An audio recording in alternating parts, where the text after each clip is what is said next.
Welcome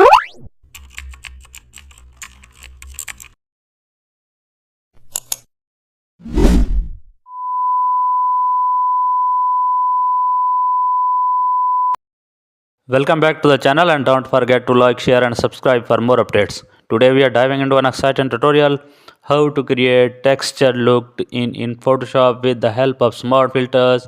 Now import your image into a Photoshop, convert the layer into a smart object, then go to the filter and add noise.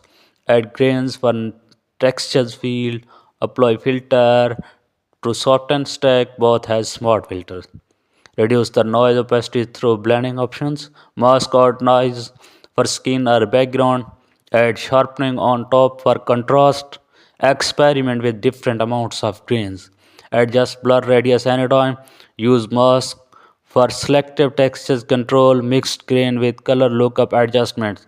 Toggle filter to view difference.